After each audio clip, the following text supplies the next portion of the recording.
These are the tales and ramblings of two men, their dream of running a successful food truck business and life. We invite you along to join Josh and Skippy on this journey.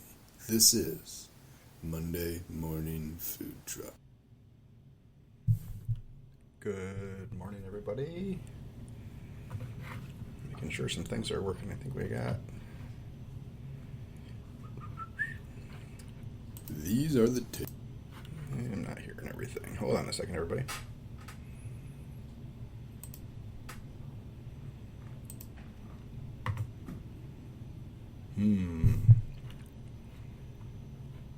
Tales and ramblings of two men, their dream of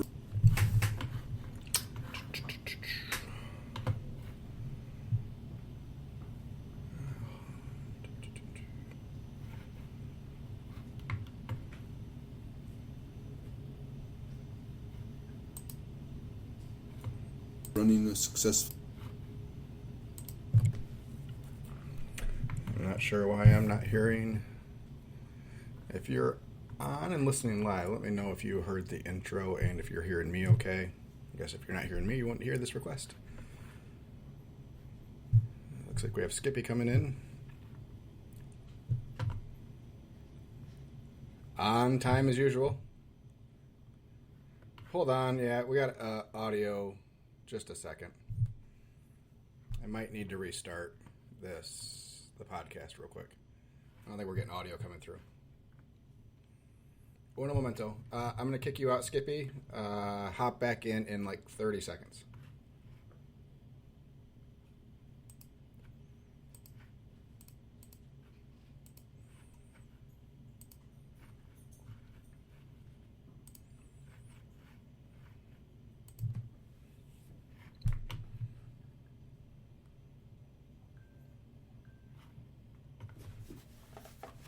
I'm not sure if this is going to be on your speakers or not.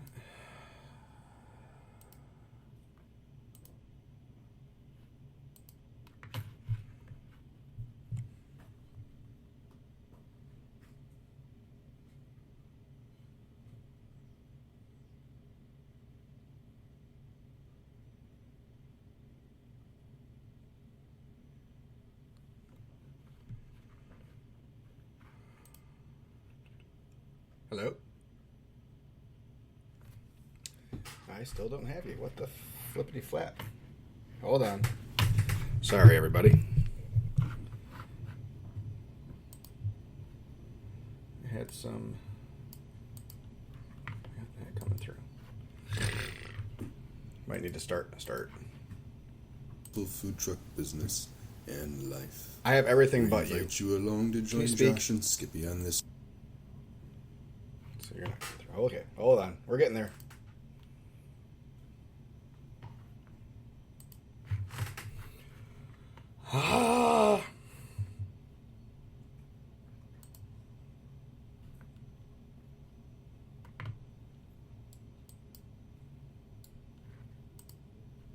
Will you stop waving?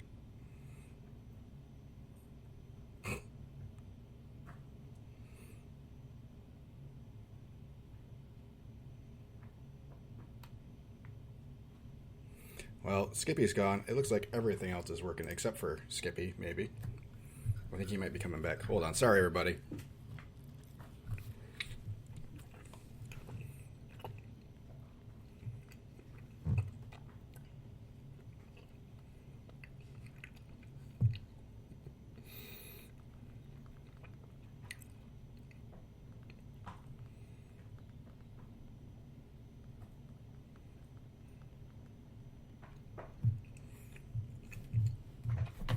Let's see if I can get Skippy back.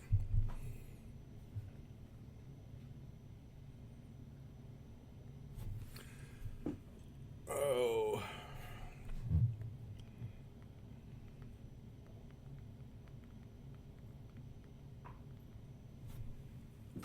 All right, everybody. Well, let's get started. Hopefully you all can hear me. I think we got most of the issues figured out. I'll have to play around with it when Skippy comes back, though. Excuse me. That's right. I don't know. I'm not sure what's going on with Skippy's sound. He was traveling in a car, which we seem to always have a little bit of an issue with sometimes. So he was in and out. He has to take his dog to the vet. But we'll see how this goes today. Hold on a second. Chad, can you hear me?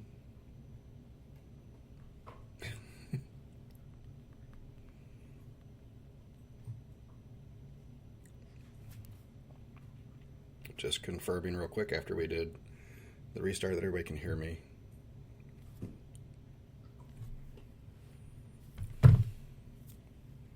Awesome. Thank you, Chad. Appreciate it. Okay.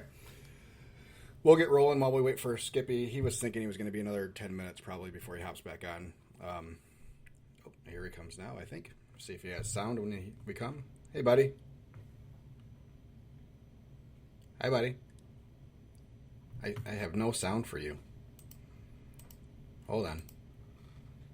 Everything else is working. It's just not you. So, give me a second.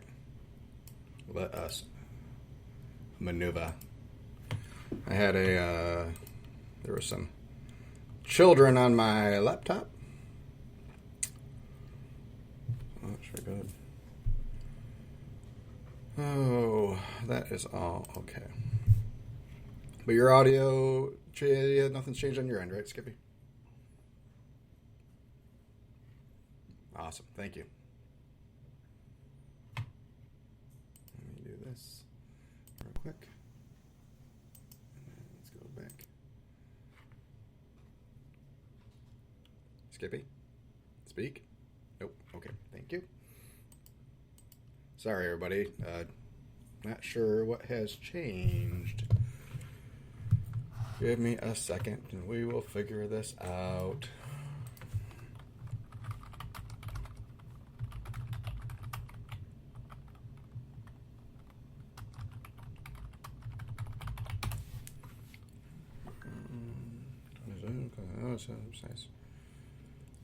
Audio output.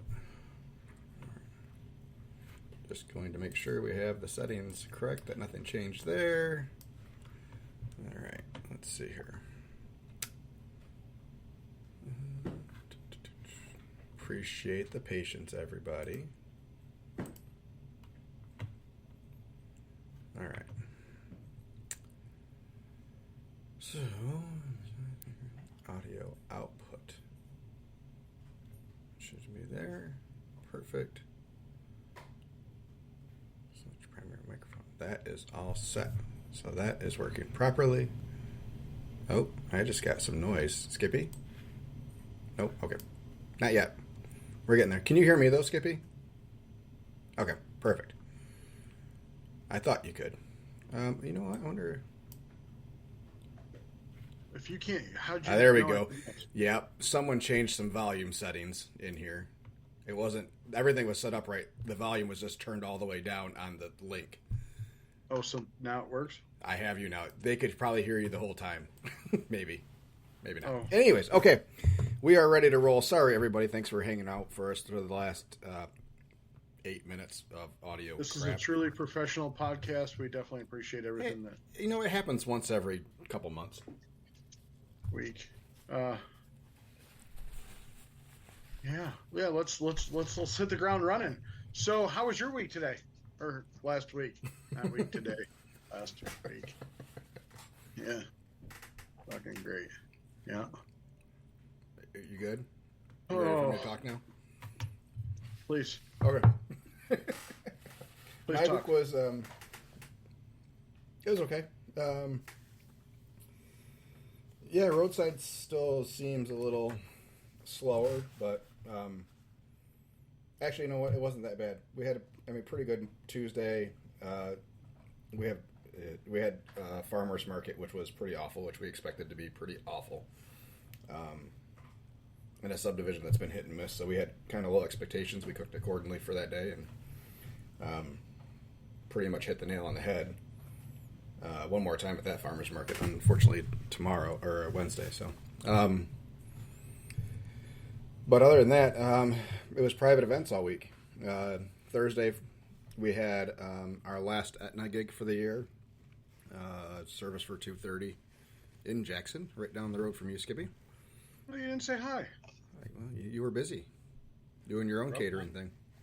I'm probably. And then, Friday wedding Saturday. Well, we just glossed over Friday, didn't Yeah, we? I wanted to get back to it real quick. It's going to be a longer conversation, probably. Saturday wedding. I was not there at all for it. You weren't. You were playing golf. I was playing golf. I got invited by our good friend Mark Rasmussen to fill out their foursome for a Big Cup golf scramble up in Manistee. Had a good time. First time I played in a Big Cup event. It was a long day. It was 36 holes. I am feeling it big time between yesterday and today. So this person has not played 36 holes of golf in a single day in a very long time. So a lot of muscles that I forgot about that are not happy. But no, so it was Chris and Caleb. They did a great job. Friday. So we were contacted by Steelcase, the big furniture manufacturer in the state, office furniture. One of their wood plants is near the gas station in Dutton that we set up at frequently. They had reached out to us, said that they were shutting down their cafeteria on Fridays in September and October, and had some slots that they were wondering if we would like to slide into. Staff on site of 500 people during lunch. And it's all employee pay, but still 500, you start doing your math. Even if we got 100, it's a good day, So, a couple days out, I had asked what they had been seeing on average, participation-wise, just a guess to give me a ballpark. Yeah, an idea. She said 100, but she wanted to double-check with some vendors first to make sure that was correct. Never heard back from her on that part, but... So we were planning about 130, just in case we were busier than the other trucks. But if not, hey, sell out to sell it, and we're good to go. And if we're slower, it's not a huge loss for the day. That was all we were planning for the day. We weren't doing anything for dinner, so that was it. When we originally talked to them, we had tried to get them to agree to a minimum, which is the first time we've ever asked for a minimum for an employee pay type event. And the reason we asked for one this time was because it was private. There was no access to our general public. So they said they really didn't have it in the budget this year because they were just starting. I said, fine, that's all right. We'll take the risk on it for the day. Thinking that we could still at least get probably about 100 just with the numbers that they have there. So we roll in, and we have... it was 11 to 12:30 was what they wanted us for. We did an $800 hour to start. Good. Not bad. And then we didn't see anybody. So we saw 65. And somewhere towards the end of that, the guy said, "We really appreciate you guys coming out. This is something new we're trying. You guys are only the second truck we've had." Second? Yeah, we're the second truck they've had. So she had to check with one vendor. It's not really an average at that point. Misrepresented a little bit. Not a huge deal. It wasn't a great day for us. Definitely not what we thought we would be, but not hugely off either. So just disappointing that was communicated two different ways. I think we would definitely go back out because there were some people said that they didn't know that the food truck was there. God, I hate that. And from our understanding, it was going to be in every Friday through September and October. But they were closing down the cafeteria and bringing food trucks in. So whether that is they had a hard time finding enough food trucks to fill all the slots or whatever it is, I'm going to guess they had a lot of people asking for minimums that they didn't want to pay. So, all in all, it was a good week. Deep Roots was a solid day yesterday. Really looking forward to the temperatures dropping a little bit more. Corn mazes aren't the best when it's 80 degrees out and blaring sun. I mean, it's bad enough that we have, football season to contend with, but yeah, when it's 80 degrees out, it's not the best to put on your fall clothes and go pick pumpkins and take pictures in the cornfields and stuff. So, it looks like it's going to be warm again next weekend. It's hard to complain about warm, sunny weather because the next 2 days are going to be pretty wet. But yeah, fall temperatures would be nice right now. So that was my week. It was not bad. Yeah, it was an okay week. Thank God we had the other two big events, the Etna job and the wedding. Otherwise, it would have been a pretty awful week, really. So, how was yours? You said it was sick, so the kids tell me that's a good thing. That was my week. Okay, so here we go. We're talking about the week that ended the yesterday, basically, right? The 24th. Mm-hmm. So I got a haircut. Solid. Went to a subdivision after that. I think I did 35 sales. Something to talk about later because it looks like we have a lot of questions about subdivisions, and our people are messaging us, which we appreciate. Please keep doing that. I think subdivisions are dying. But anyway, so that was on Tuesday. It just was not a good day. I apologize. Sorry. We saw 20 transactions for $566. That wasn't good. Good average check, though. $28. Yeah, that's fair. And then Wednesday was a food truck rally. Kind of. So it was a food truck rally. Why is it not changing? Oh, there we go. And I did a double duty. I did my lunch service until like 2:30, and then went to the food truck rally shortly after. It was a great day. 145 transactions, about $3,700. So definitely a good day. We got one more of those in October, which last October wasn't the best, so I'm not looking overly too forward to that one. The next day was a straight catering gig. That was for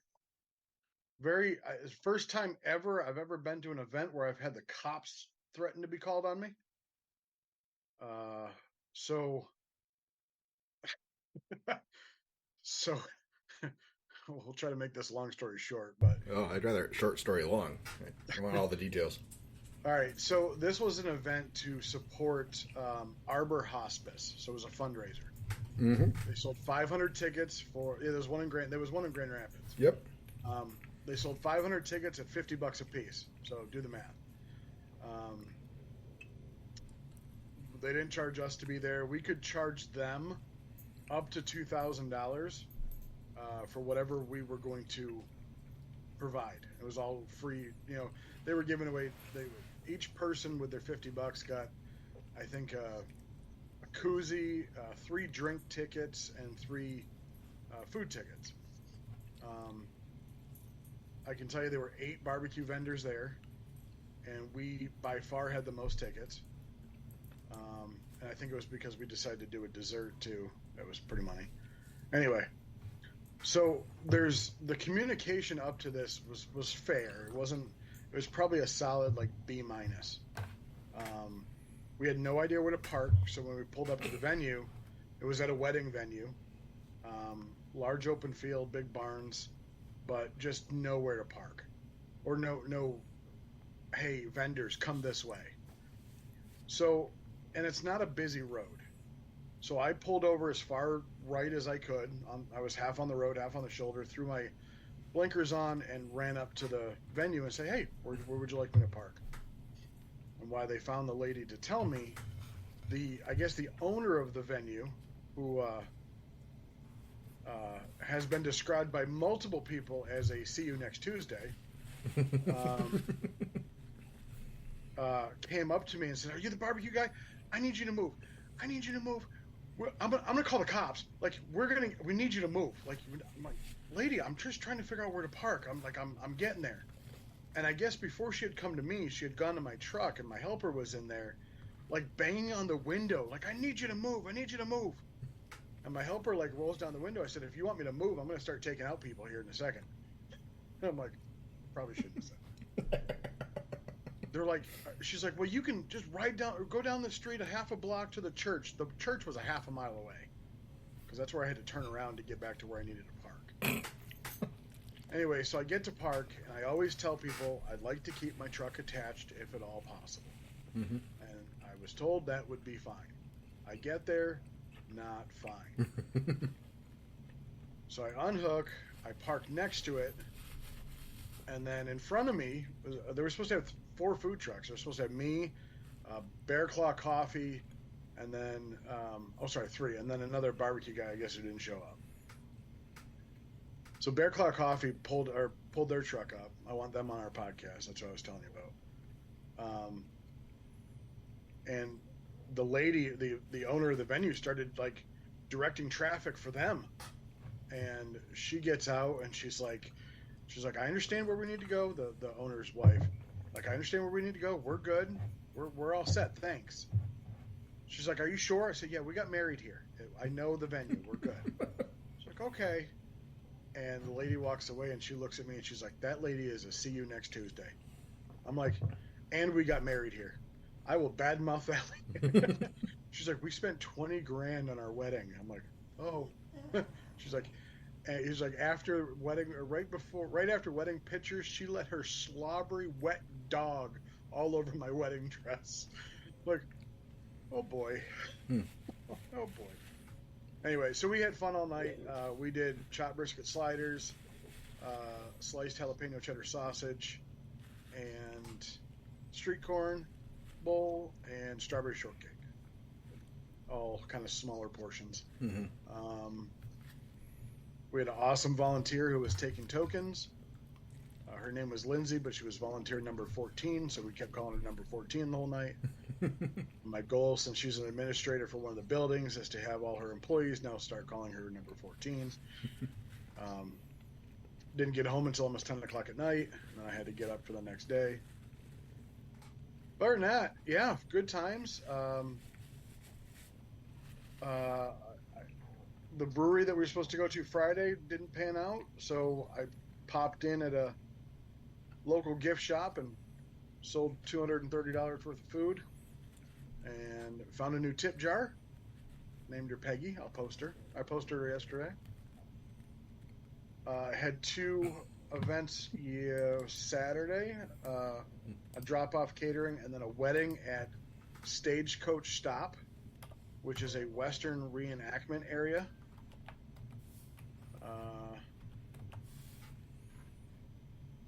And then yesterday was our Flavor Fruit Farms Meckley's. Did about 2,500 there. We're the top-selling truck. And today had to bring my dog to the vet, and it's about $1,200. Yeah. Anyway, how's it going? I like your tip jar. It's cute.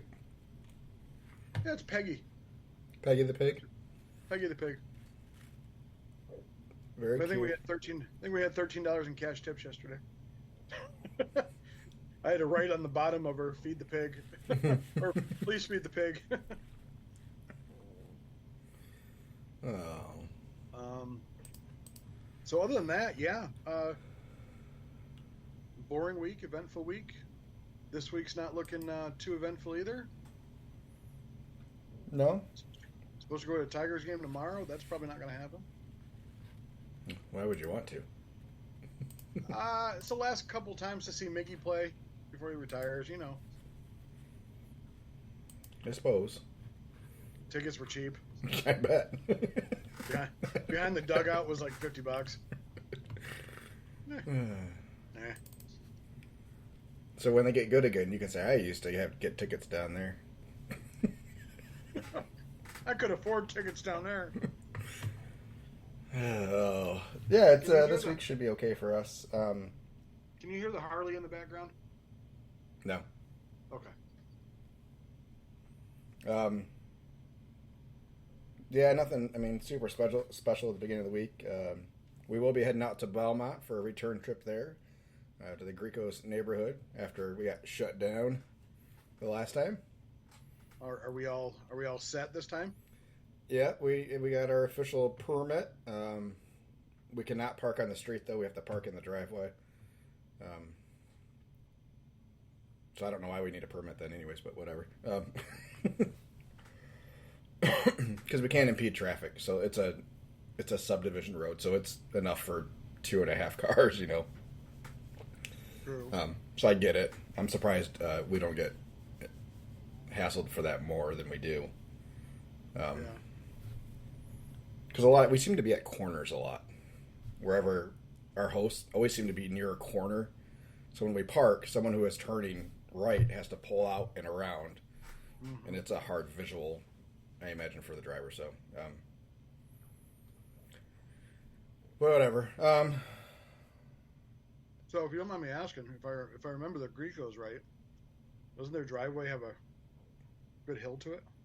It's not awful. It's not great, but we'll be walking up and down hill all day. Right. Done it before. Yeah, it's not. It's not huge, but it's it's doable. I mean, my driveway I think has a bigger one. Saturday I had to back up a hill just to get to my spot because people like to park trucks where they're not supposed to park trucks.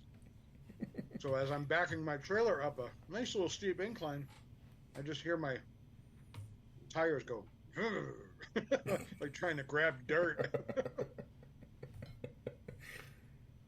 Oh shit! Why is that looking that way? Why is it yellow? What's yellow? Our time bar on the podcast app. I remember it being yellow. It just caught my attention. That's all. Yeah, we're heading down to Cassopolis again this week. One of our last couple times at Midwest for the year. So we should see a little bump there. And then we have the Granville Fall Festival this Friday and Saturday, which we expect to be good. It's an actual festival, not just a food truck rally, so we're expecting that to be better than our last couple festival attempts, hopefully. And then, I think we're back in Newaygo on Sunday for the first time in probably a month and a half, so we'll see if they show up. But yeah, it should be a good end to September, I think. Going to be a little under where we thought we might be. That's largely based on our projections for a couple of the events we had, so that weren't even close. But I think we'll still beat last year September with a decent showing this week, so progress. It's all good. Yeah. It is what it is. It's been a weird year. Yeah. It has been, isn't it? So, we were talking a little bit about our catered stuff and what your total was for the year and what my total was. Yeah, we were. So I've almost doubled. And I have another couple of things that are getting added on for this year, potentially. So we'll be pretty close to a double on catered stuff. The last 2 years, we've been right around 50,000 in invoiced stuff. This year, we're at 96 right now, which is a pretty substantial jump. But our roadside's down, so I don't know. It would be nice to see the roadside staying relatively the same, and still have that bump on catering. So you had kind of led to it a little bit that you think subdivisions are dying.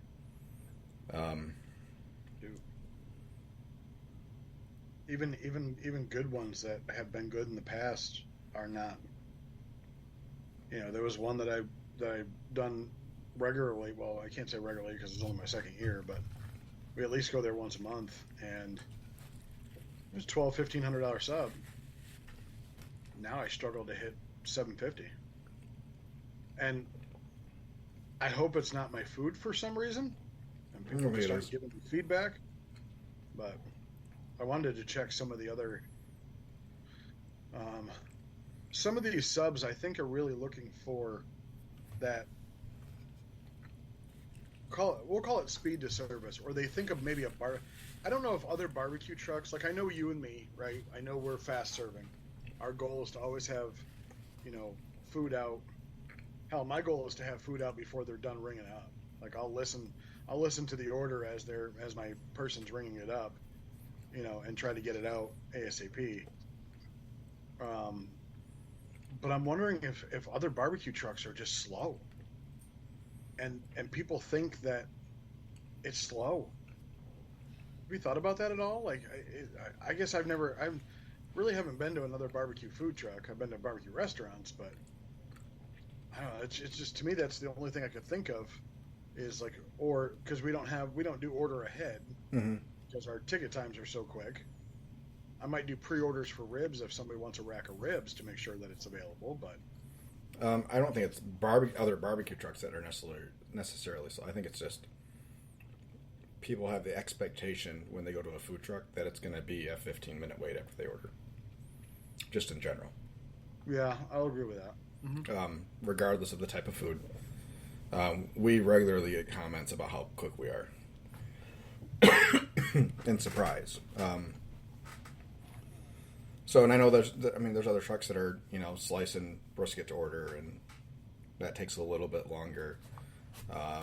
Or there's trucks that are, they're grilling buns, or they're throwing pork on a flat top for a few seconds type of thing.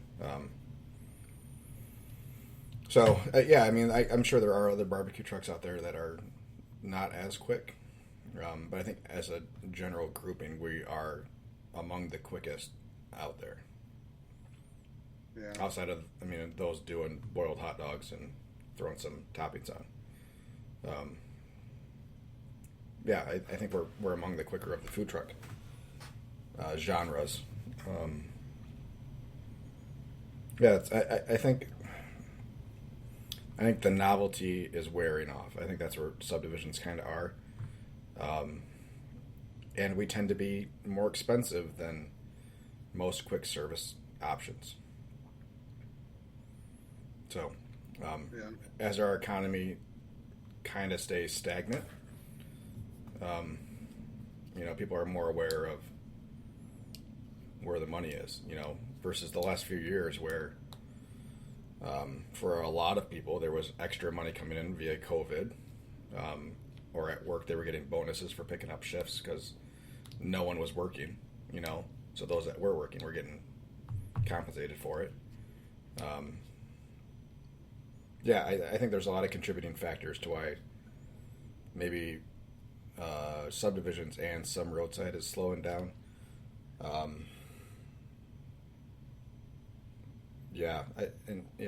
We still have a couple subdivisions that are,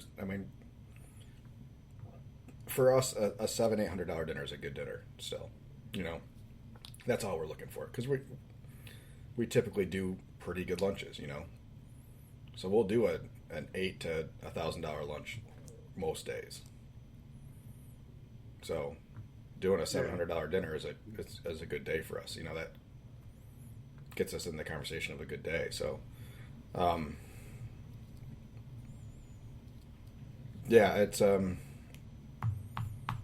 it's been weird, and it's as we transition to normal, as we are. This is probably the most normal year as far as since COVID.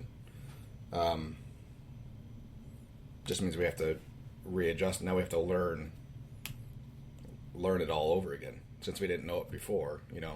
What worked and what didn't work. So everything's changing now. New things are going to work, and the same things necessarily aren't going to work. So.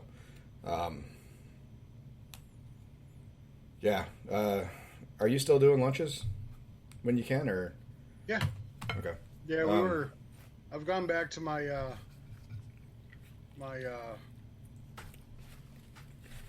Brooklyn location, which I have quite an update on that.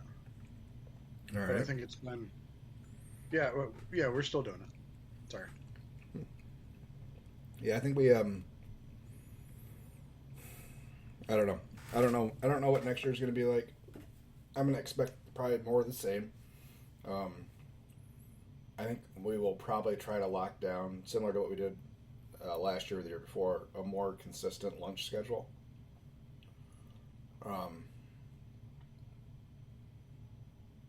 Where it's almost a semi-permanent spots, less variety of locations and more days at certain locations. So, Yeah. especially with a second trailer, definitely like a semi-permanent unless we have something else going on. But yeah, I think if you find the right spot still, I think it can definitely work roadside. But yeah, I mean, you need to find the right spots where there's a decent amount of foot traffic, and I think being near other restaurants, if you can make it work with whatever township rules or city rules you have, helps. I don't think you need to shy away from the block and a half that has all the fast food restaurants. I think there's so many people worry about what other competition is in the area. And at the end of the day, it's not competition. If anything, it brings there's more people there, and if they don't want to wait in the line for McDonald's, they can pop over to you and get something really quick, and it'll typically be as expensive or better and faster. Here's the deal. So, like, there's usually strips of fast food restaurants. So you have your McDonald's, your Burger King, your Taco Bell. They're all usually near each other. There's a reason. So if I'm driving to lunch and I'm going to go to one of those places, I'm slowing down. I'm not driving as fast through that area. Even if it's a 55, you usually see slower traffic because there's traffic coming in and out all the time. Now you take yourself a half mile outside of town, kind of like where we are in Newego. There's lots of traffic, but it's zipping by at 60 miles an hour. By the time they see us, if they don't know we're there, they're already gone and they're not turning around. Exactly. So that's why you can't just go based on car counts. You have to get what kind of traffic is it, What's bringing people? Even if you can set up at a grocery store. Yeah. And if you can get foot traffic, even better. So, yeah, it's And build your location. Run an ad for that town. Build your location. People that come in and out. It really doesn't matter. We're set up right across the street from a Big Boy. A lot of old people love Big Boy. A lot of old people love Big Boy. They like ribs too. They do. There's a McDonald's on the next block. They're putting in a Taco Bell right next to the Big Boy. So, and I just secured you heard it here first, folks. Since we have our second trailer coming, I just secured our permanent location, or semi-permanent location, at my farm and home store in Brooklyn. I talked to the store manager. He talked to his DM. They're not charging me rent. Nice. And I'm parked right. If you're familiar with all these farm and home stores or Tractor Supply or Blaine's or whatever, they always have an outdoor area where they keep all the, we'll call it heavy equipment or farm equipment, behind a locked chain link fence. Well, I can stick my generator on the inside of that chain link fence and not have to worry about taking it with me and going everywhere, or leaving it there and hopefully it doesn't get cut or whatever. Right. And is it close enough to where you can just run a cord under or over the fence? And Yep. Awesome. I just got to change the battery so I have my push start and be good. Nice. So, I mean, if we need to, they said they'll open the gate for us if we ever need to, because I mean we're there at 11. So I just now the goal is to find somebody to run it. And I'm probably going to run it probably 3 days a week to start, probably like Wednesday through Friday. Definitely be open for race weekend and faster horses and stuff like that. So I'm kind of excited. I'm nervous, but kind of excited. Awesome. So, and then if you have, like, if you end up with double events type of thing, you're going to pull it out of there and like. Yep. So cool. It can go, and assuming I can. I don't know if I have to find another truck or not. I'm not looking forward to that either. Yeah, I started pricing out some used vehicles, so yeah, it's awesome. Right. Um, If anything, that we'll make that our pickup location too. So, any drop offs, like I might charge enough to not drop off food where they just got to come pick it up. or give them a discount. Say, hey, I'll knock $50 off you if you come pick it up. Yeah. You know. Just build into the price anyways. I mean, Yeah. But yeah, we did have one of our catering gigs this weekend was a 60th birthday party, so we pulled up to it. They have their own little private pond. There was a party bus that he built himself. Then there was a house, and then there was we'll call it a 2-story building. And this is a rural area, by the way. Mm-hmm. And we saw the wife, and we said, "Hey, is that your she shed?" She's like, "Absolutely." She's like, "I spend most of my time in there. He spends most of the time in the house. We see each other in the morning." She's like, "I'm surprised he doesn't charge me rent to park my car in his garage." Anyway, sorry. Well, cool. But yeah, it's nerve wracking, but I've told a couple people, and it's been very, very positive. So, really, the town likes us. Hopefully, we can keep the momentum going. Good. Good. Somebody asked me to turn up volume. I'm guessing that's on my mic. It all sounds very weird to me in my headphones today for whatever reason. I also am sitting further away from my microphone today, so. Well, I hope that's better for whoever sent that message through. I didn't see who it was, but. I know we talked a little bit about subdivisions. One of the questions we got from our good friend Isaac was and I'm going to say, I'm going to let you take this one, but it's, can you expand more on what you require the subdivision organizers to do for you all? For me, it's provide a spot to park, whether that's in front of their house or arranging so that we can use a clubhouse if one's available, or like the pool area if it's available, for them to secure that spot for us. And then the other thing we ask of them is to promote. So we typically only do subdivisions that have association or subdivision Facebook groups. And we ask them to promote through through there, so that everybody knows that we're there, or as many people as we can know who's there, or any other groups or emails. Some of them just have like an HOA email group that they can use. So yeah, however they can get the message out to everybody is what we ask of them. Other than that, I don't ask a thing. We're grateful to have a spot to park with a captive audience. So we've had bad hosts in the past, and we don't go back out to those. And what I mean by bad hosts is they don't even show up to order food, or no one knows we're going to be there. Mm-hmm. So they forget leading up to the day that we're coming and don't do any posts. I mean, if you're going to go through the hassle of, booking us for the day and doing all this, come out and get something, or at least come out and say hi. Granted, maybe you're vegan or whatever, and you just want to do something for the subdivision. You do trucks all the time, and we're not for you. Fine, come out and say hi, introduce yourself. Yeah.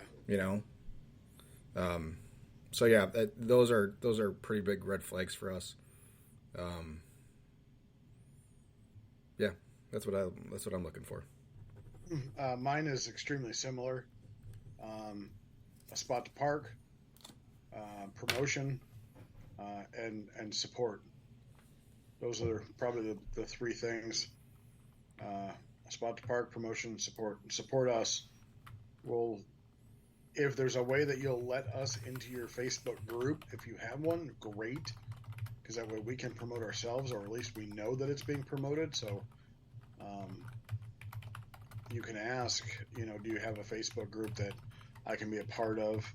A lot of them won't allow outsiders, even friends of friends, and what businesses and things like that. So if I'm going somewhere new on Facebook, I'll look for groups that are town centric in that area. So at least I might get somebody that's from the town, kind of letting people know. But yeah, that's where I'm going with that. And I think Audrey, that was a lot of her questions too, was about. Well, she had one about booking services, and I don't use them. I know you do, Skippy. Yeah, did. So yeah, so I used a booking service. The booking service's goal is to find subdivisions that have a lot of residents, whether it be houses or apartment complexes, townhomes, whatever it may be, to where if there's 300 homes, you might get 100 people. The booking service I used charged me $50 per booking. Did not charge the subdivision at all. There was really nothing that the subdivision. There was no checks and balances with the subdivision. Like if they didn't do any advertising, he wouldn't kick them out. There was no like checklist. Hey, if you got somebody coming, and a lot of these subs, all they did was maybe put a sign on the front of the entrance to the sub, so and so food truck here Thursday at 7 or Thursday at 4:30 or whatever. So if in the beginning, if you can find them, because I do know somebody uses them now and it seems to be working okay for them. If you can find them and you want to get your name out and you're not traveling a lot, I would say use it if the fee is okay. If you and I stopped it because I was traveling over an hour, each way, and I wasn't getting home until 9 o'clock at night, and I didn't really want to do that anymore. So, but that's my advice. If you use it, just make it worthwhile for you. If it's all about your first year, I believe in the first year it's about getting your name out. This is a good way to get your name out. I agree. Her next question is, can you please spend some more time talking about questions you ask event planners or other people looking for bookings, like on Facebook and such? What questions do you ask to vet them? As you just took a bite, I'll take this one first. Number of people, grab a pen and paper first. Number of people, estimated. Location. Are they willing to pay a minimum? And what a minimum is, for people who don't know yet, is a certain dollar amount that you need, that you feel you need to at least either break even, break even and throw a couple bucks in the bank, whatever you feel your time is worth if nobody shows up. There is a post I want to read from a Facebook group. I don't know if you read it, Josh, about charging minimums and things like that, but I'd like to read it at some point here. All right. What kind of event are you talking about? That would be more of a non-paid event. So an individual paid event. Sorry. Right, but not like a fair or festival type thing. I still think not a fair fest. Like the minimums are not for fair festival, right? But definitely number of people, location, and like even how long has the event been going on? Yeah, I think it changes based on how many food trucks, the style of event that you're doing. So yeah, fairs and festivals is a whole different animal. But like how I did the Steelcase thing where it was employee pay.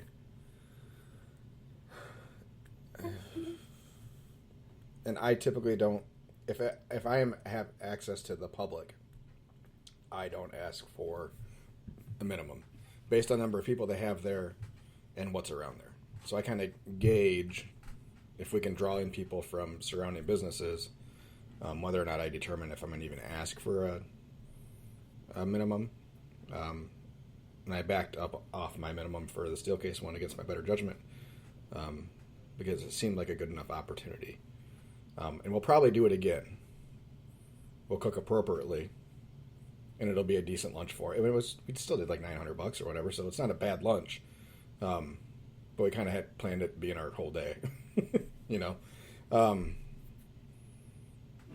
And maybe they can build it a little bit better going forward with more consistency. So, but anyways, yeah, I agree with everything you're saying. That's what we asked Steelcase. I said, how many people are there? In the past, what's been your average kind of take rate? And yeah, for us, it's, do we have access to the public? Is it okay if other people come onto the property? And we've had where there's been no fences, no gates or anything, and they've said no. Please do not promote it to anybody else. And I get it. They see it as a liability, having extra vehicles and people walking through parking lots and stuff. We've never had anybody killed, so. It's a perk for everything, but Yeah. But for fairs, for me, the biggest thing for fairs is number of trucks, and then what do you want from us? You know. Good morning, Matt. Yeah, what's your take rate? So, like, Silver Lake was 20%, which is astro-freaking-nomical. And the only reason we haven't been back. And I know people are screaming, just up your prices. Huh? What do you cap your take rate at? 10. I won't do anything over 10. Yeah, that's what your buddy from Waffle Sticks and I were talking about yesterday. Yeah. And he's usually done. I don't know if he did Silver Lake this year or not, but he's usually up there. He did. Yeah. He said he just takes his wife up there and they screw around while his people work. Yeah. So, 20% is just so big. And we did it our first year, the first year we were open, because it was an opportunity. It was an opportunity to get our name out there. And we were around a lot of friends. And we knew we'd get some honest opinions from some of them at least. You know. Yeah, 10% is my limit, I think. And everybody, you scream and say, and just raise your prices so you don't lose the 20%. It's not what I do. I made that decision early that we weren't going to be that truck where the price that you pay us for a sandwich is going to change depending on the location that we are set up in.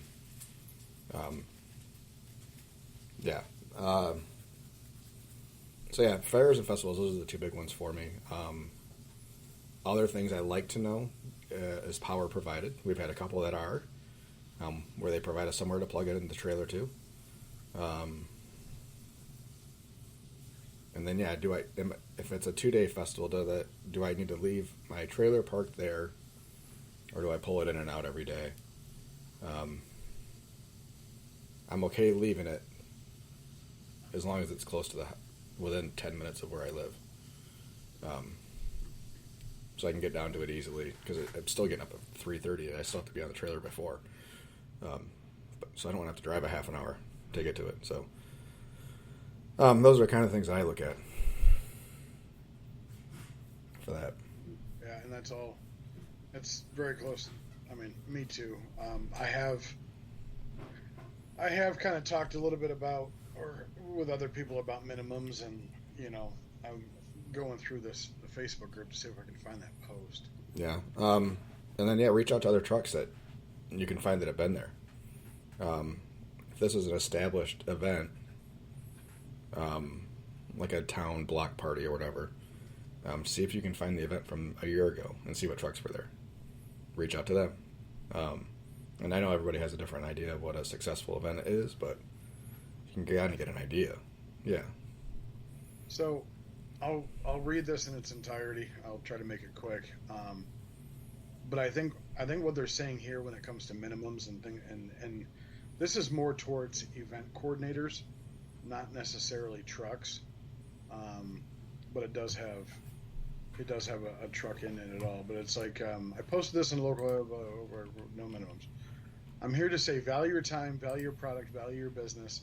You're in this business to make money, right? Side note, I'm not saying don't do any events without a minimum in place. Just make sure you cover yourselves when it makes sense. For example, established event for a few years of thousands of guests versus a first time wanting 10 trucks for a potential of 100 guests. I don't know how many times we've seen that. All right, to event coordinators who are looking for trucks with no minimum, quote unquote, please hear me out.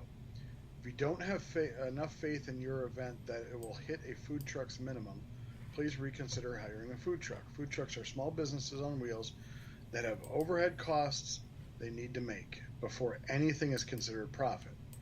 If you want to host a food truck, that's wonderful. However, truly look at your event. What value does a truck have there? The food truck owner looks at each event the same way. What value will the event provide? You need to want to work for free or a loss. So why set up why expect a food truck to do the same? Or sorry, you don't want to work for free or a loss. So why set up a food truck to do the same? I think that's spot on. We understand that there's a lot of events out there, wherever you are, that there are people that are dying to get into because they know the people are there. They always have good turnout. Like Faster Horses here in Michigan is a huge country festival. It's 3 days. And there's people that are dying to get in. However, there's other people that don't want anything to do with it. And it's mainly because of they want 40%. You have to rent their POS system. There's a lot of intricacies versus, setting up at your local farmer's market. Our Flavor Fruit Farm here has, last year, we were talking about this yesterday, you were struggling. Sorry. It was a good day if you hit like $3,000 in sales and sold out.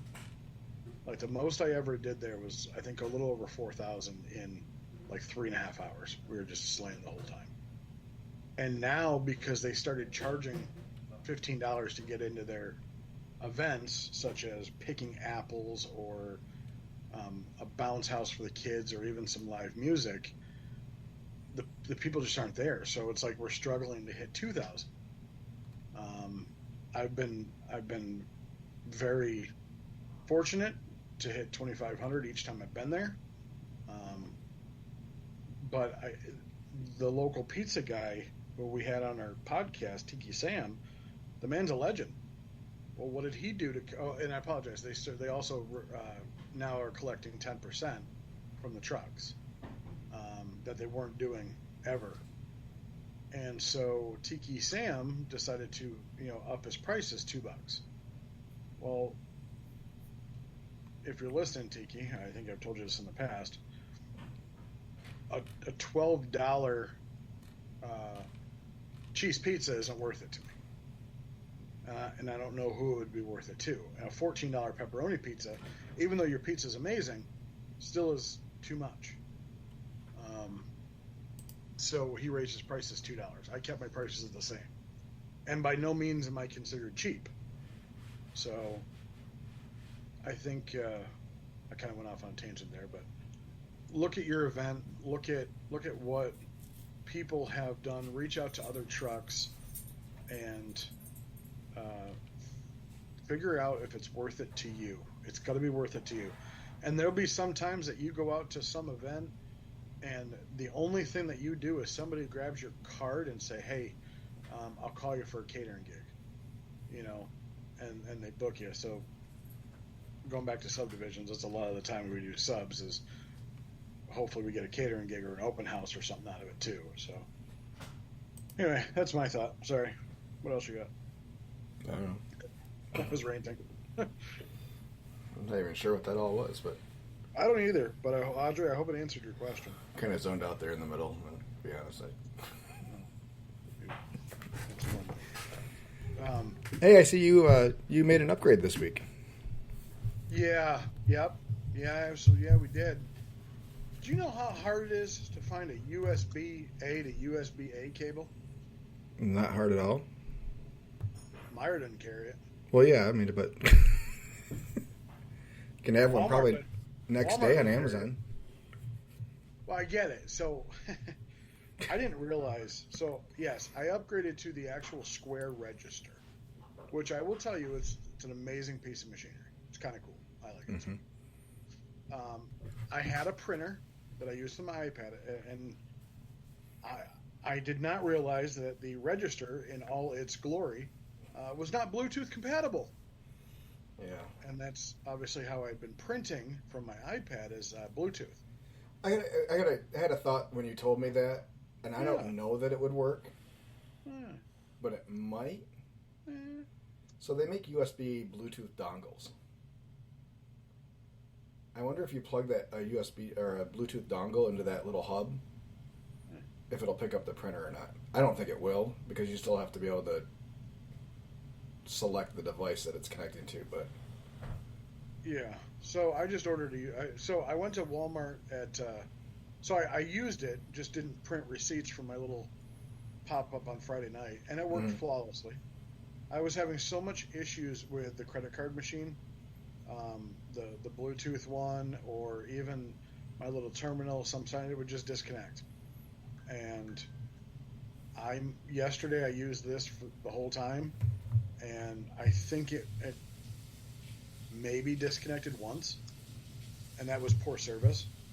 So yeah. Anyway, so I went to Walmart at like 6 o'clock yesterday morning, hoping to find one. I couldn't, or I bought one, what I thought was it, and instead of buying the right thing, I accidentally bought a DisplayPort,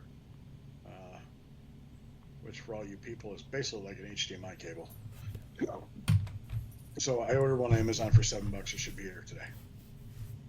Yay! yeah, or probably Staples would probably carry them. Maybe. I'm sure If it we would. had one nearby, but. Did you just order one, or did you order a couple? Probably just ordered one. Because that's what I do. Yeah, as we talked, I carry with us now a full replacement set of cables. Both the cable that goes from our printer to the POS, which I don't know if you remember, but it goes. We have a cable run. It's probably 15 feet, 10 feet up and over and stuff.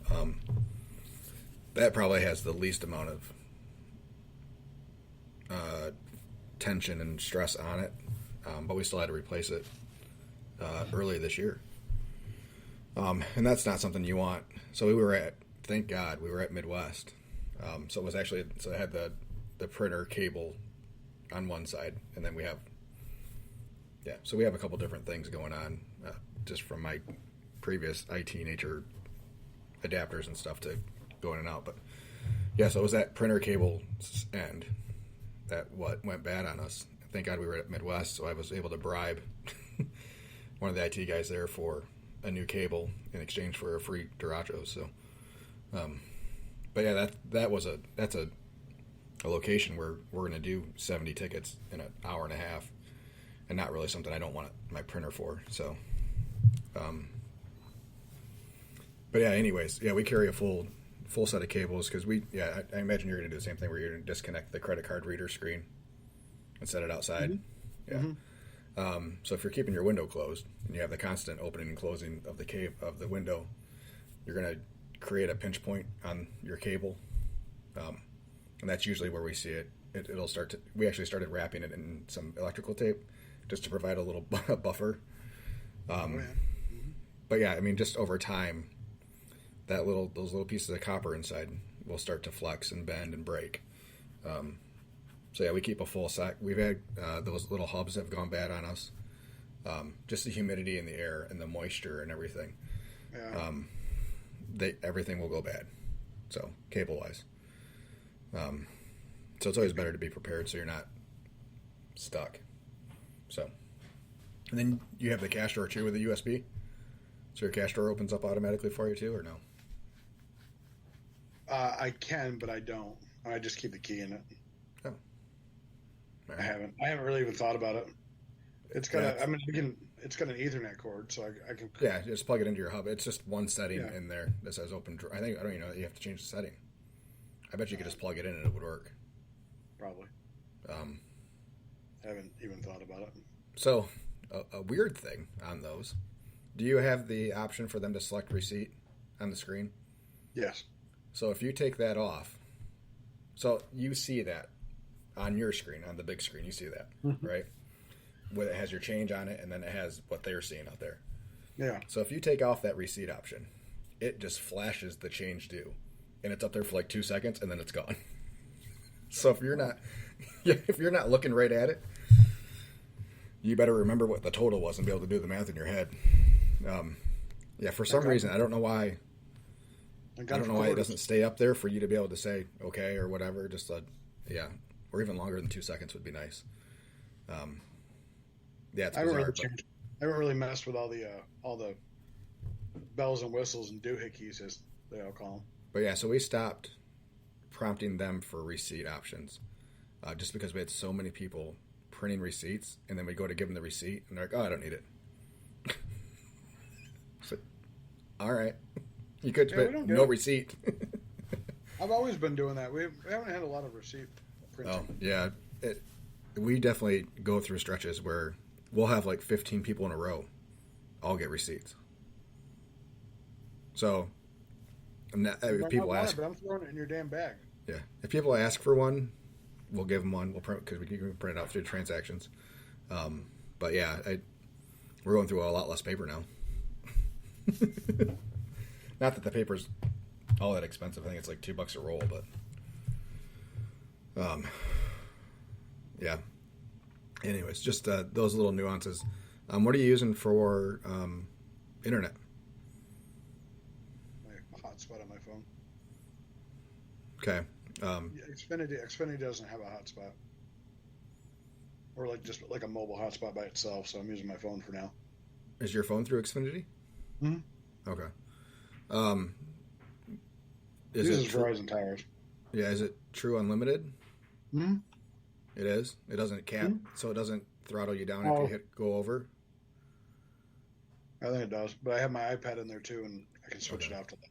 So that doesn't use a ton of usage, but the updates can be large at times, and we've gone over a couple times, using because that's what we try to do too. Just jetpack it or use our hotspots on our phones because I think you get like 2 gig a month or whatever before it starts to throttle down on hotspot on your phone. But I've got 20 on a hotspot or 5. Sorry, 5. Yeah, 5. I was like 20 is huge. What she said. So yeah, just be mindful of that. But yeah, you probably shouldn't have a problem. Yeah, and then just running things in offline mode. I hate offline mode. Yeah, and it gets weird. So it used to do it automatically. Like if there was no service, it would just do it. But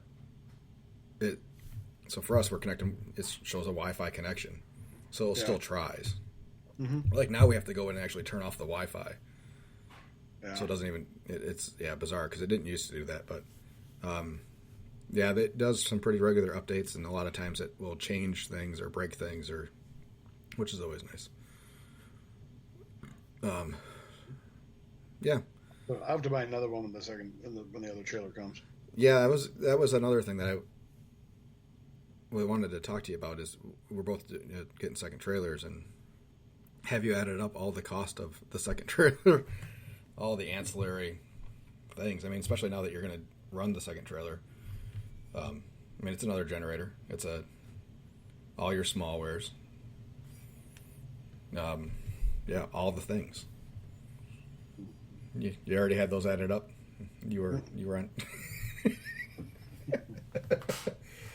I figured it to probably be so here's close. the thing: is as a barbecue guy, you already have like 4 of everything. One for each turn in. So it's amazingly how much of that stuff I didn't use. Oh, yeah, absolutely. So I thought the same thing. I was like, I got a lot of this stuff already we can use, but it's like it just doesn't translate for whatever reason. No, I'm not injecting anything. Yeah.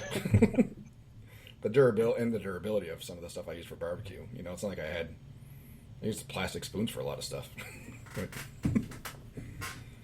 You still do. I know you just throw them away, but yeah, I don't know if I'm going to still go through that or not. Yeah, when you start doubling the cost, you're $10 a day in plastic spoons. Which over the course of 200 days of service, you're $2,000. Now the numbers start seeming real. Oh, they already. I mean, here's the thing: they already seem real. They're, as far as what I'm gonna. I've already started booking for next year, so I actually just booked my first wedding buffet. It's the way to go, man. It's the way to go. You're gonna love it so much. Oh, it's so easy. It's so much easier than doing it off the truck. I don't mind the truck. I know, but it's so much easier. Why? You go unload food and hope you don't run out. Yeah. Same thing for the truck. Not Dish really. out food and hope you don't run out. It's just more of a process. Like you're more hands on when you're setting plates out the window. It goes so much quicker. This was the first wedding we did where we actually had plates that we had to give out. Yeah. She brought us these little ornate little 10-inch plates. I was happy that they were smaller because obviously everything looked good, but right. So we had one where they had plates on the table, so they would bring up the plate, hand it through the window, put food on it, and then we were handing it back out. I was like, oh my gosh, this is such I told them the worst. I told them it's not happening. Yeah. And then other times we've been handed plates, so we're handing out plates, but I don't know. I'd much rather do a buffet. Just because we have to do less rearranging of where things are in our truck, Because now we have to find places for plates and things and other things and especially for us, that way our catering menu is so much larger for options like sides, like salads and stuff like that. Yeah. So then now we're dressing salads and stuff, and handing out salads along with meats and stuff. We do side salads, green salads a lot. Yeah, I'm glad I don't have that on my menu. Well, it's easy. You're opening I up understand it's easy. bag of salad, throw in some bacon bits and croutons, and put it out on the table with 3 different dressings. The one thing we can't seem to figure out is portion size and how much we're going to go through with salads. We're always one bag too many. So, which is fine. That means I get to eat salad for the following week. But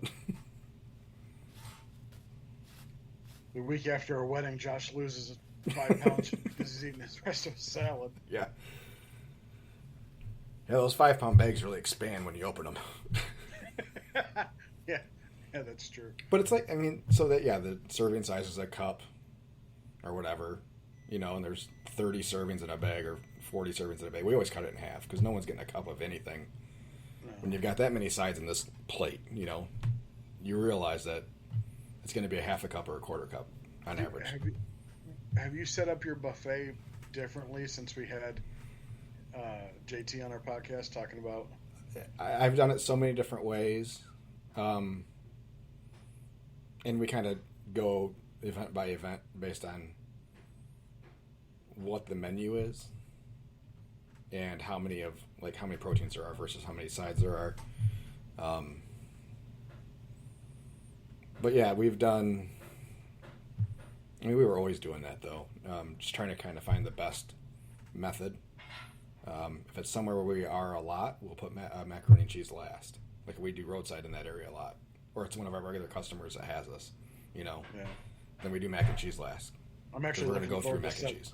I'm actually looking forward to setting up this buffet to see if the theory actually works out. Yeah, so we've actually, we've invested more this year in making our buffets prettier. because we do so many of them. So nicer bread baskets, and instead of just using the GFS plastic tray that we were using before, it's easy to set it out, and we can do up 4 at a time ahead and just throw them out. Now we have these buckets that are nice metal buckets with linens inside of them, and it looks nicer, We're doing pitchers for salad dressings versus just a little plastic bowl with a ladle in it, and so we're. I saw a pour spout lid that attaches straight to a mason jar. Sweet. Yeah. I got a picture of it. It looks pretty cool. Our biggest one that we're trying to figure out is sauce, because we used to do squeeze bottles, or we used to do pumps, but that was always a mess, because sauce would leak out of everywhere on the pump.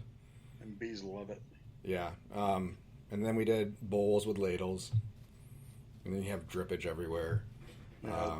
And I found these really nice pitchers that we use for salad dressing, so we're trying to use those but again, people can't seem to control themselves, or go back to vertical with a pitcher before they move it over to the table again.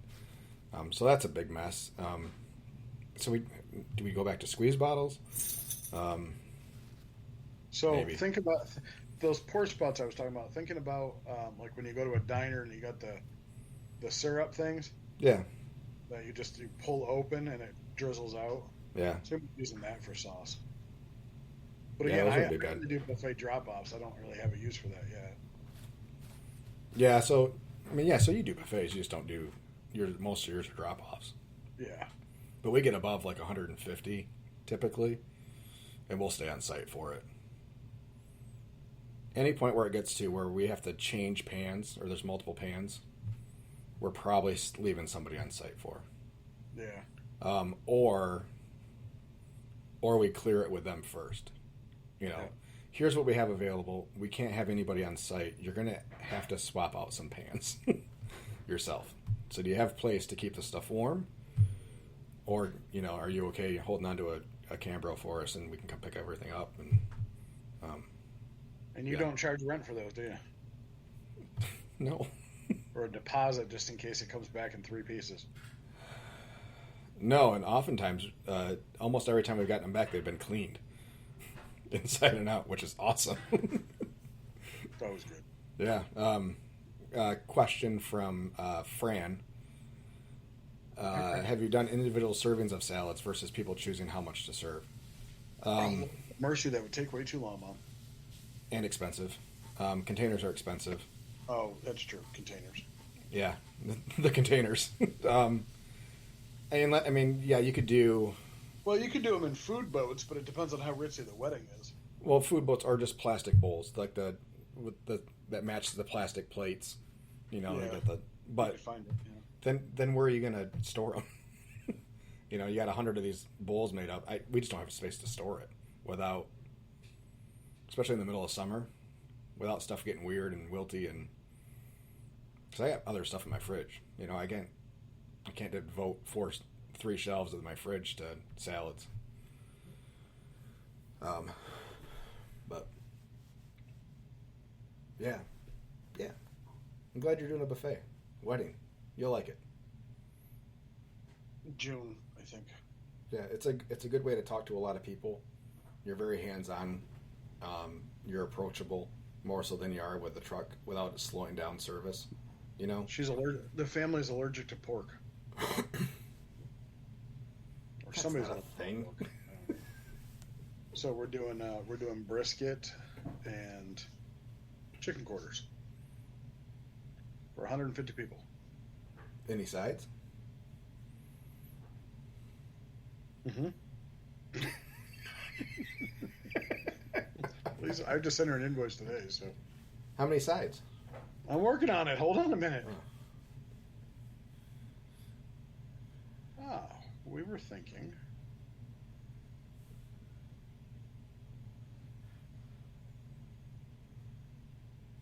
Please hold.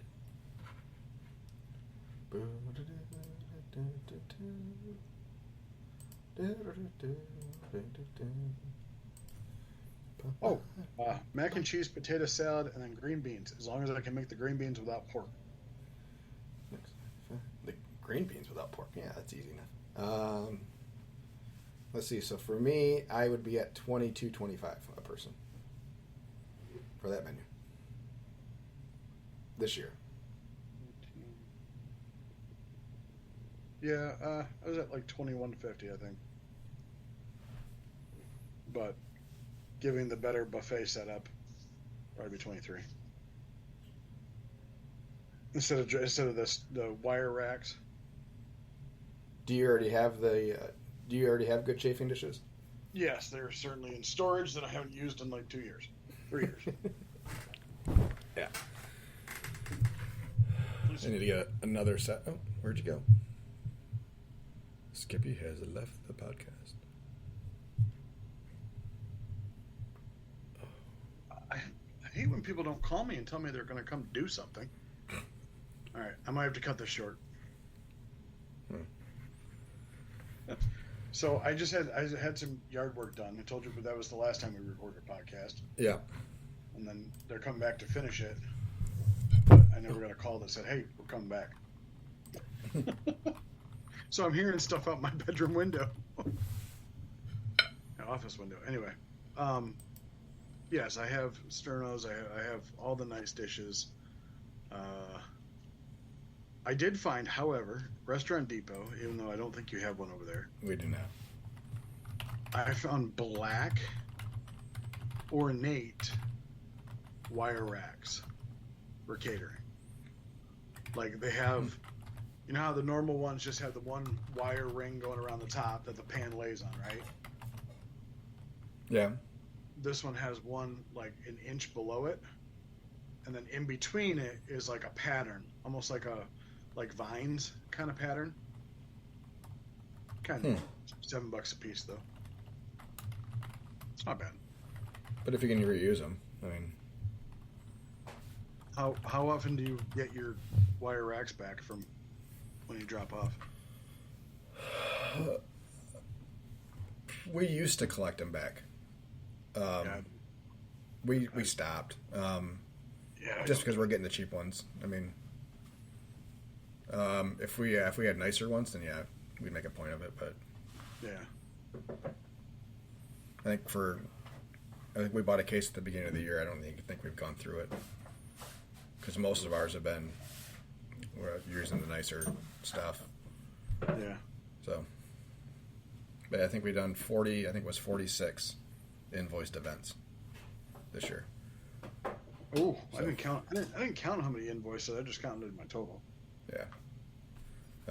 Well, because when we number our invoices, we start over at the beginning of every year. So ours are 2023-001, 2023-002. So I have an easy way. So whatever number you put in for the first one, it'll start counting automatically. It'll start numbering them from wherever you start. So for the one that you're doing for the wedding for next year, do it 2024-001. And the next one you do for 2020, or the next one you do will be 2024-002 automatically. Interesting. Yeah. That way I have a track. I just for my own curiosity, you know, how many invoiced events we've had. So, because I don't like the reporting on invoice stuff that Square has. I don't like it at all. I don't like that I can't see my invoice total without manually adding it up for the year. Or at least if there is, I can't find out how to do it. But Skippy's counting. He's staring blankly at the screen, and I can just see his tongue moving. Either that or he's having a stroke. 42. Nice. And that was by far larger than your last year, right? For invoice totals. Total, yes. Yeah, good. Yeah, total, yes. I exported it to. Only reason I guess I could have just looked at my. Yeah,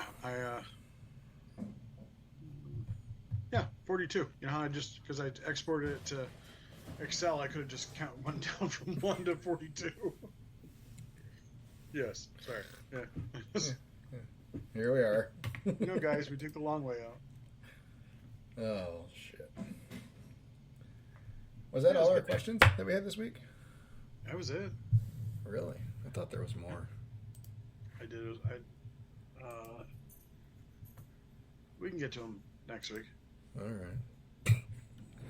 So next week we're looking to have a guest. I'm working out the details from a coffee truck. He's got.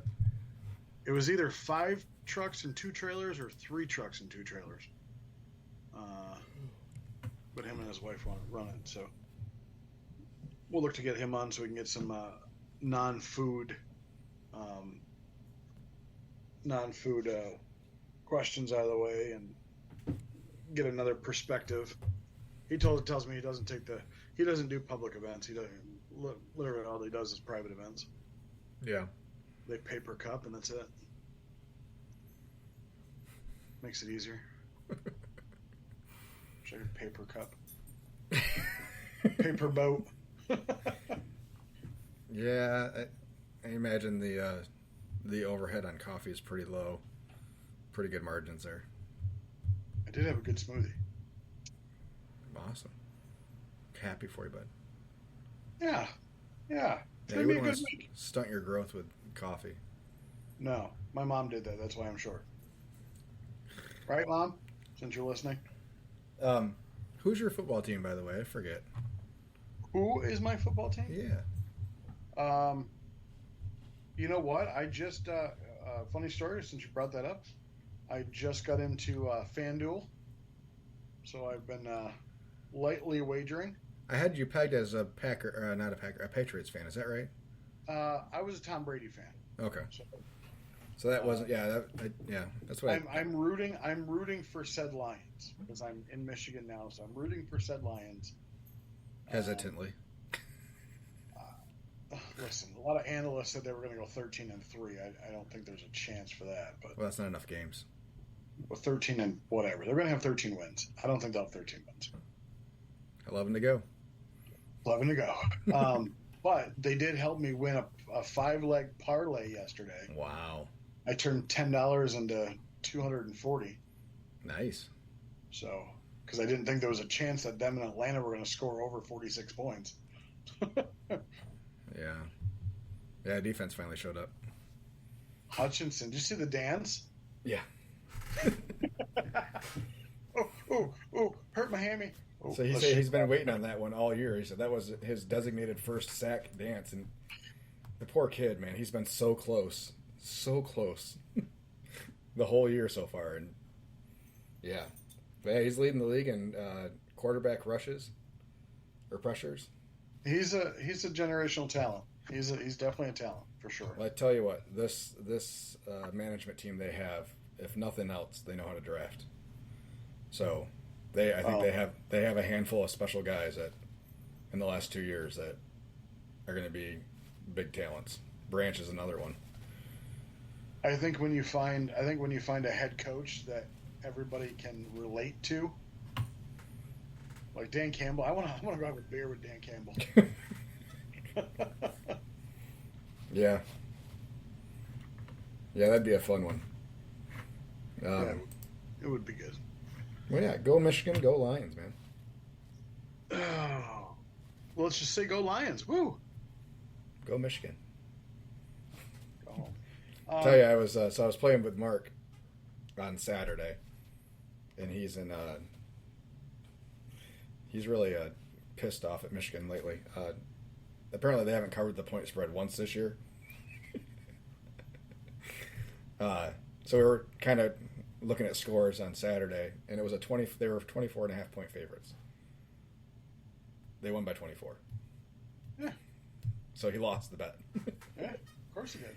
And they were in field goal range with like 2 minutes left in the fourth quarter. Yeah. And I'm guessing they just victory formationed it and called it good. It's horrible. It's horrible. Yeah. See, sports betting. It's ruining sports. It's great. Mm-hmm. Last thing, I did find out that one of our local food trucks, or Detroit area food trucks, Impasto, The owner and her husband have announced they're opening a commissary kitchen in Canton, which is, call it an hour from me, hour and 10 minutes from me. Yeah. They're calling it Detroit Area Food Trucks, or DAFT. It's designed to be a haven for food truck operators and caterers, providing space for parking, prepping, and securely storing items.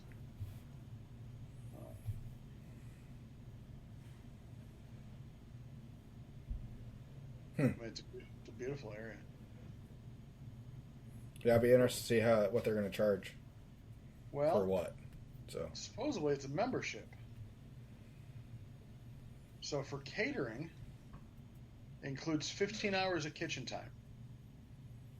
It's $400 a month, and a $50 membership fee, whatever that is. Okay. Food trucks is $550 plus 50 member fee. That includes dishes, refill water, dump gray water, grease trap dumpster. Food truck parking with electricity is an additional $500 a month.